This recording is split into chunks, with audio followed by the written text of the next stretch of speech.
Hi people, మీ అందరికీ తెలుసు నాకు డెలివరీ సెయింట్ జోసెఫ్ హాస్పిటల్ అయిందని చెప్పి. నేను డిశ్చార్జ్ అయ్యి ఇంటికి వెళ్ళేటప్పుడు అక్కడ ఒక పోస్టర్ని అయితే చూశాను. అదే సెయింట్ జోసెఫ్ శాంతగిరి ఆయుర్వేద అండ్ సిద్ధ సెంటర్. ఏంటి ఆయుర్వేద క్లినిక్ అని ఆ డిపార్ట్మెంట్కి అయితే వెళ్ళాను. సో అక్కడ ఉన్న స్టాఫ్ చాలా బాగా ఇన్వైట్ చేశారు. వెంటనే డాక్టర్ ఆద్రా అండ్ డాక్టర్ తేజన్ అయితే కన్సల్ట్ అయ్యాను. నా సమస్యను వాళ్ళతో అయితే షేర్ చేసుకున్నాను. వాళ్ళు నాకు జనని సౌఖ్యం ట్రీట్మెంట్ గురించి చాలా చక్కగా అయితే వివరించారు. ఈ ట్రీట్మెంట్ నేను ఎందుకు తీసుకున్నానంటే, డెలివరీకి ముందు నేను చాలా యాక్టివ్గా ఉండేదాన్ని. ఆఫ్టర్ డెలివరీ నేను ఎక్కువ స్ట్రెస్ ఫీల్ అవుతూ అలాగే వివిధ రకాల సమస్యలతో బాధపడుతూ ఉండేదాన్ని. ఈ జనని సౌఖ్యం ట్రీట్మెంట్ తర్వాత చాలా రిలాక్స్డ్గా అయితే అనిపించింది. ఎందుకంటే సంపూర్ణ సహజ పద్ధతితో ఇచ్చిన ఈ ట్రీట్మెంట్ వల్ల నాకు శారీరకంగా మరియు మానసికంగా చాలా ఉపశమనం లభించింది. ఈ ట్రీట్మెంట్ నేను 11 days వరకు అయితే తీసుకున్నాను. సో ప్రెగ్నెంట్ ఉమెన్స్ మీరు కూడా ఆఫ్టర్ డెలివరీ ఈ ట్రీట్మెంట్ తీసుకుంటే చాలా బాగుంటుంది.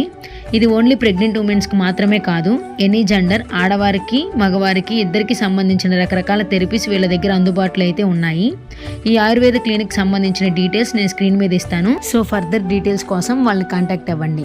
ఫైనల్లీ వెయిటింగ్ ఫర్ మై పాప స్వర్ణ ప్రశ్న.